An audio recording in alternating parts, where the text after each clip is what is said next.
Number 45، ہر شعبے میں مخلص لوگوں کا فقدان، ہر شعبے میں مخلص لوگوں کا فقدان، یعنی کوئی بھی شعبہ لے لیا جائے، مثلا ایک شعبہ ڈاکٹری کا شعبہ ہے، اب یہ جو شعبہ تھا طب کا شعبہ، یہ شعبہ خدمت کا شعبہ ہے، خدمت خلق، انسانیت کی خدمت کرنا، لیکن اس شعبے میں بھی اب مخلص لوگ نہیں ہیں، اب یہ ایک کاروبار بن گیا کہ آج جو ڈاکٹر بنتا ہے اس کا ذہن یہ میں نے اتنا سرمایہ لگایا، میں نے اس سے ڈبل کمانا ہے، اچھے اچھے ڈاکٹروں کی فیس 5-6 ہزار روپے ہے، پھر وہ اتنی گولیاں لکھ کر دیتے ہیں اور اتنے ٹیسٹ لکھ کر دیتے ہیں، 20-25 ہزار، 30 ہزار، بسا اوقات لاکھوں روپے اس ٹیسٹ میں لگ جاتے ہیں، یعنی انسان جو گیا تھا واپس لوٹتا ہے تو قرض تلے دب جاتا ہے۔ تو ان کو اس کی پرواہ نہیں کہ یہ جو بیمار ہے غریب ہے، تنگ دست ہے، اس کے پاس کچھ ہے یا نہیں، ان کو اس کی پرواہ ہے کہ ہماری فیس پوری ہونی چاہیے، ہماری مراعات پوری ہو، اپنی ہی اسٹور کی دوائیاں لکھ کر دیتے تاکہ یہاں سے بھی ہمیں نفع ملے، وہاں سے بھی ہمیں نفع ملے۔ جو میڈیسن والے ان کو باہر کے ٹکٹ دیں، ویزا دیں، ان کو سامان دیں، ریفریزر دیں، موبائل دیں، ان کی میڈیسن بیچیں گے، چاہے وہ مریض کے لیے نقصان دہ کیوں نہ ہو، چاہے اس کے اندر مریض کی جسم کا، معدے کا نقصان ہو، انہیں اس سے کوئی غرض نہیں۔ تو مخلص لوگوں کا فقدان ہے۔ اگر کوئی ڈاکٹر مخلص ہو، وہ غیر مسلم بھی ہو، اللہ اس کے بھی ہاتھ میں شفا رکھتا ہے۔ اللہ سب کا رب ہے، رب العالمین نیتوں کو دیکھتا ہے۔ یا ایک کیسوانی ڈاکٹر ہوتے تھے بلال میں، تو والد صاحب بیمار ہوتے، میں ساتھ ان کے جاتا، تو وہ ڈاکٹر صاحب کبھی 20-30 روپے کی دوائی لکھتا، کبھی 10-20 روپے کی 2 گولیاں لکھ دیتا، وہ 2 گولیاں مریض کو کھلا دیتے، اللہ شفا دے دیتا۔ 10 روپے کی، 15 روپے کی دوائی سے اللہ شفا دے دیتا۔ آج 2-2 ہزار، 3-3 ہزار روپے کا تھیلا بھر کے دے دیتے ہیں، لیکن فائدہ کچھ نہیں ہوتا۔ تو مخلص لوگ یہاں بھی ختم۔ ایک شعبہ تھا تعلیم کا، کہ اسکولوں کا مقصد، کالجوں کا مقصد، یونیورسٹیوں کا مقصد تعلیم تھا، انسانیت کو نفع پہنچانا۔ آج یہ شعبہ بھی کاروبار ہے، آپ دیکھیں ہر گلی میں کھلا ہے، لیکن مقصد اس سے علم کی ترویج کم ہے، مقصد اس سے دنیا کا حصول زیادہ ہے۔ 2-2، 2.5-2.5، 3-3، 4-4 ہزار روپے فیسیں، ہر قسم کے انہوں نے مختلف فنڈز رکھ دیے۔ غریب آدمی اولاد کو تعلیم دے تو کس طرح دے؟ اس لیے آج حالت یہ ہے، ہمارے ملک کے 3.5 کروڑ بچہ ایسا ہے جس کے پاس تعلیم کوئی نہیں، ان کی زندگیاں فٹ پاتھوں پہ گزر رہی ہیں، گاڑیوں کے شیشے صاف کرتے ہوئے، ٹائر دھوتے ہوئے، ہوٹلوں میں برتن دھوتے ہوئے۔ غریب آدمی مکان کا کرایہ دے، بجلی گیس کا بل دے، یا اولاد کو تعلیم دے؟ تو انہوں نے تعلیم کو اتنا مہنگا کر دیا، جو ہمارے سرکاری اسکول ہیں اس میں انسان کم، گدھے کتے زیادہ نظر آتے ہیں۔ وہ تنخواہیں چل رہی ہیں، پڑھانے والا کوئی موجود نہیں، سالہ سال سے اسکول بند ہے، تنخواہ چل رہی ہے۔ تو حالت یہ رہ گئی کہ تعلیم جو ایک شعبہ تھا وہ بھی ختم ہو گیا، یعنی ہر شعبے میں مخلص لوگ نہیں ہیں۔ آپ انجینئر میں ڈھونڈو کوئی مخلص مل جائے، آپ کو کم ملے گا۔ کسی بھی شعبے میں آپ جاؤ کہ ایسا آدمی جس میں درد ہو، دوسرے کا نقصان نہ کرے، دوسروں کی چیزوں کو بچائے، کوئی مستری ہو مخلص ہو، مزدور ہو مخلص ہو، کم نظر آئے گا۔ اس کو صرف اپنا ٹائم پورا کرنا ہے، اپنی دیہڑی چاہیے۔ اگر مالک کا مال ضائع ہوتا ہے، وہ ضائع ہونے دو، اس کو پرواہ نہیں ہے اس کی۔ تو ہر شعبے میں مخلص لوگ ختم ہو گئے کہ جن کے دلوں میں درد تھا، اس لیے امت میں رفتہ رفتہ زوال پیدا ہونا شروع ہو گیا۔ پہلے ایک وقت تھا، اخلاص تھا، ہر کام کے پیچھے اللہ کی رضا تھی۔ سیر و اعلام النبلاء میں واقعہ عبداللہ بن عون رحمۃ اللہ علیہ، بڑے اللہ والے بزرگ مخلص انسان تھے۔ ایک جہاد میں تھے، رومیوں سے مقابلہ ہوا، انہوں نے ایک پہلوان نکلا کہ کون میرے مقابلے میں آئے گا۔ عبداللہ بن عون نے ایک ٹوپی پہنی ہوئی تھی، خود کی ٹوپی تھی، اس میں چہرہ نظر نہیں آ رہا تھا، چھپا ہوا تھا۔ جیسے اس رومی نے دعوت دی لڑائی کی، فوراً نکلے اور لڑے اور اس کو قتل کر دیا۔ واپس لشکر میں آ گئے، مسلمان قریب آتے تھے، کہتے جی ٹوپی اتارو، حضرت ہم آپ کا چہرہ دیکھ لیں۔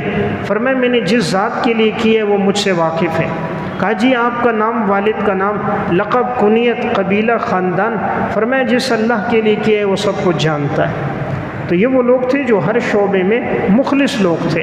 تو آج ہر شعبے میں اخلاص والے لوگوں کی کمی ہو گئی، اس لیے مسلمان رفتہ رفتہ زوال کی طرف جا رہے۔ آج عہدوں پر اہل لوگ نہیں ہیں، نااہل لوگ آنا شروع ہو گئے۔ نمبر 46، پیشہ ورانہ مہارت میں کمی آ گئی۔ پیشہ ورانہ مہارت میں کمی کا آنا، یعنی ہر پیشے میں جو ماہر لوگ ہوتے تھے اب وہ کم ہو گئے۔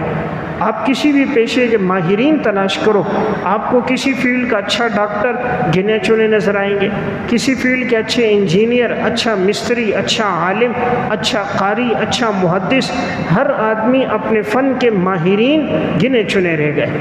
یعنی جس کو جس پیشے میں مہارت ہے آج تلاش کیے جائے تو وہ انگلیوں پہ اگر آدمی گننا چاہے بآسانی گن سکتا ہے، ایسے لوگوں کی تعداد کم ہو گئی۔ پیچھے وجہ وہی ہے، دنیا ہے، مادہ پرستی ہے، مال کا حصول ہے، اغراض اور مقاصد ہے، اس وجہ سے مسلمانوں کے عروج کا دور ختم ہوتا جا رہا ہے۔ نمبر 47، وقت اور وسائل کا ضیاع۔ وقت اور وسائل کا ضیاع، یعنی وقت کا بھی ضیاع ہے، جس کے پاس وسائل ہیں اس کا بھی ضیاع ہے۔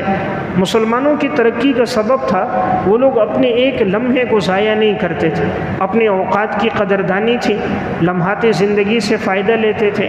اللہ نے جو وسائل دیے ان وسائل کو بروئے کار لاتے۔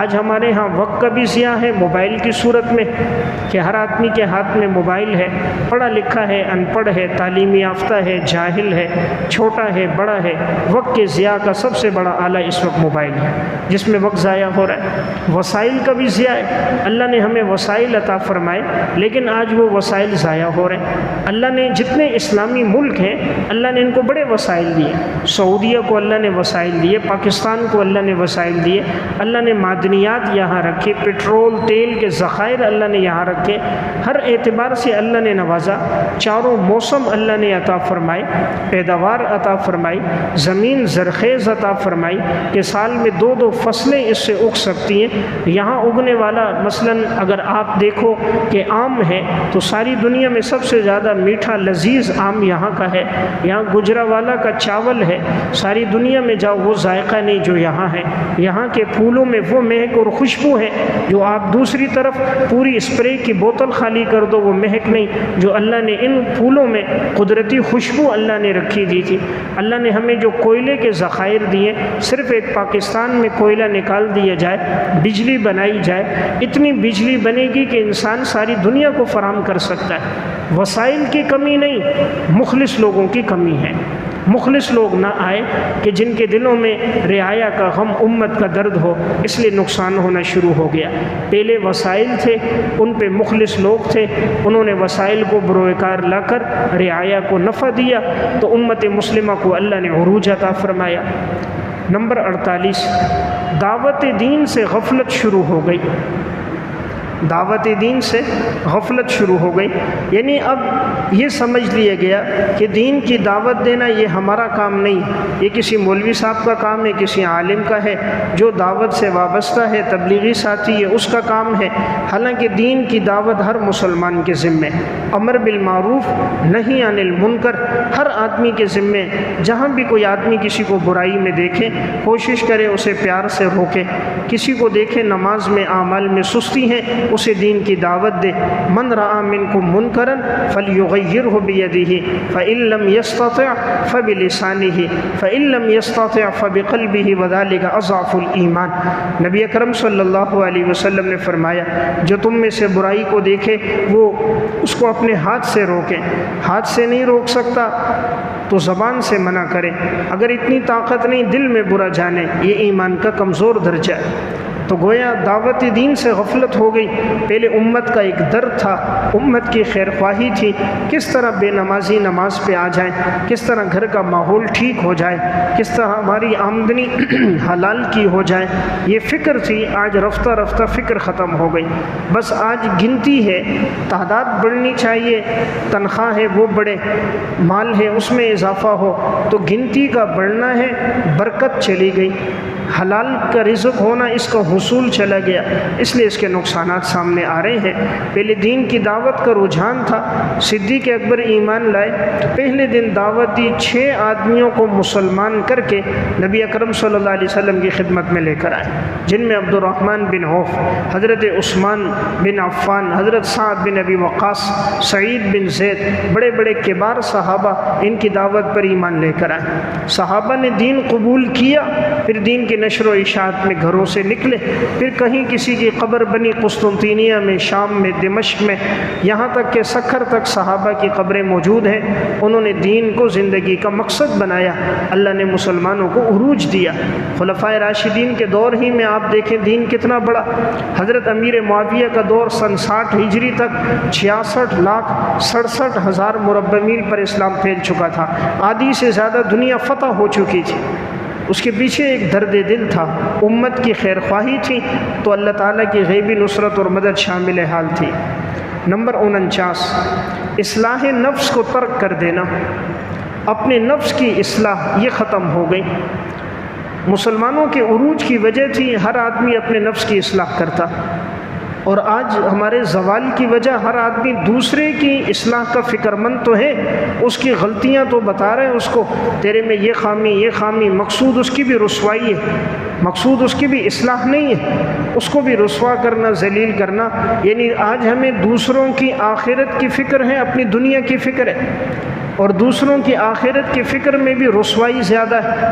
مقصود دوسرے کے یہ نہیں کہ تنہائی میں نصیحت کی جائے تاکہ خیر خواہی ہو اور یہ دین پر آ جائے، بڑی مجلس میں مجموع میں دوسروں کو رسوا کیا جاتا ہے، نکتہ چینیاں کی جاتی ہیں، اپنے نفس کی اصلاح نہیں۔ دعوت دین میں سب سے اہم چیز اپنے نفس کی اصلاح۔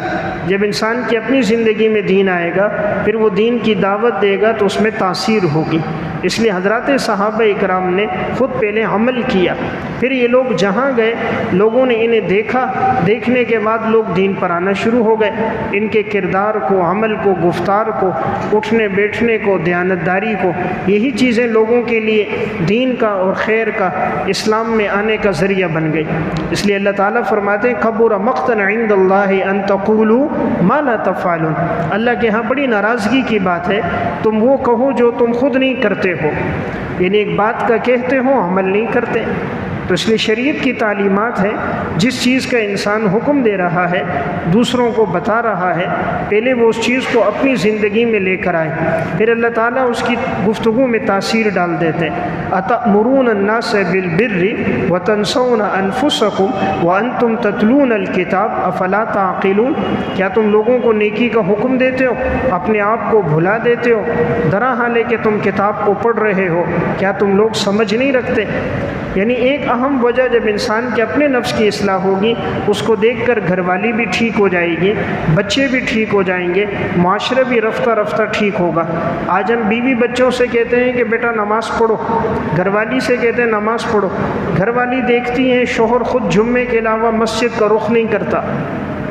ہم بچوں سے کہے بیٹا موبائل استعمال نہیں کرو، بیٹا دیکھتا ہے باپ کی آنکھ کھلتی ہے ہاتھ میں موبائل، جب تک آنکھ بند نہ ہو ہاتھ میں موبائل۔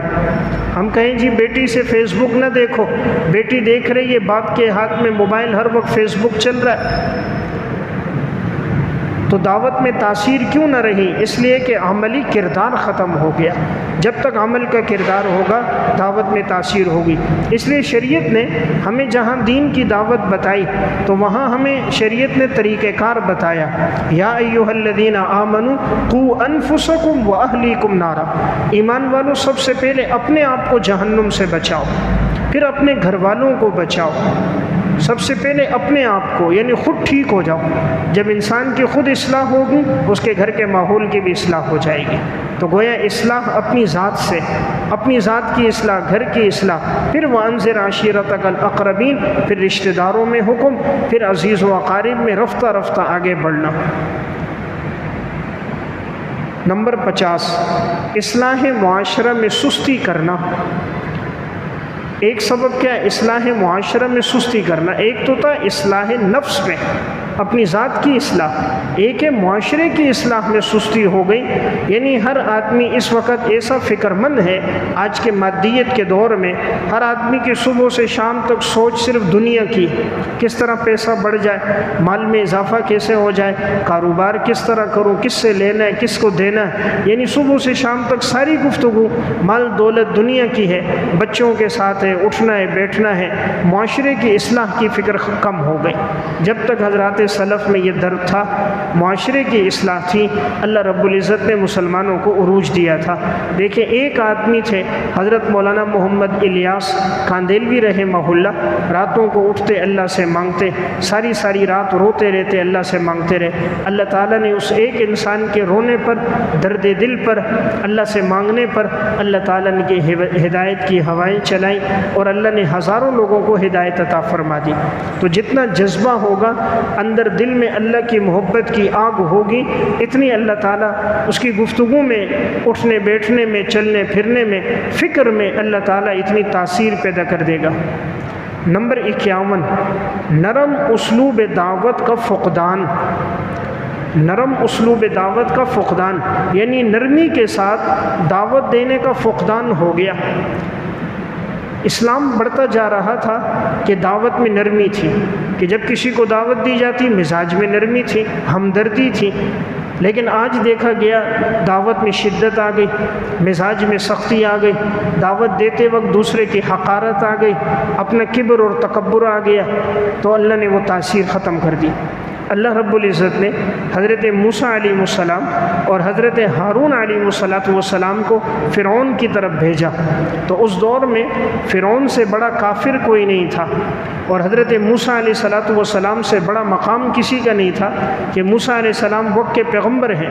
لیکن اللہ تعالیٰ نے ان دونوں حضرات سے فرمایا اذهبا الی فرعون انہ طغی، تم دونوں فرعون کی طرف جاؤ، یقیناً وہ بڑا سرکش ہے۔ فقولا لہ قولا لینا لعلہ یتذکر او یخشی، لیکن تم دونوں نرمی سے بات کرنا، ممکن ہے کہ وہ نصیحت حاصل کرے یا یہ ہے کہ وہ ڈر جائے۔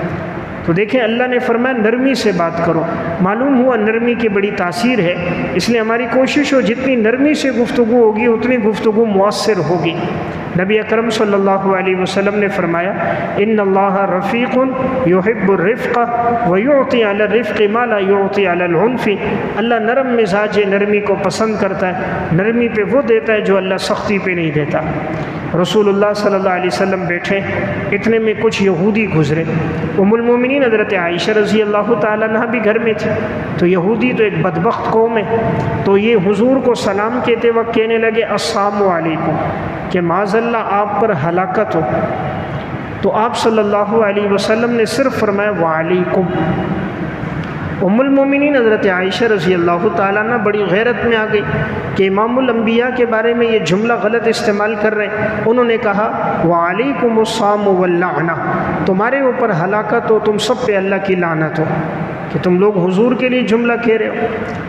تو آپ صلی اللہ علیہ وسلم نے حضرت عائشہ سے فرمایا کہ عائشہ نرمی اختیار کرو، اللہ تعالیٰ نرمی کو پسند کرتا ہے، تمام معاملات میں اللہ نرمی کو چاہتا ہے۔ تو دیکھیں حالانکہ حضرت عائشہ کا جملہ بظاہر درست تھا کہ یہودیوں نے غلط جملہ استعمال کیا، لیکن آپ نے فرمایا کہ تم نے سختی کر دی۔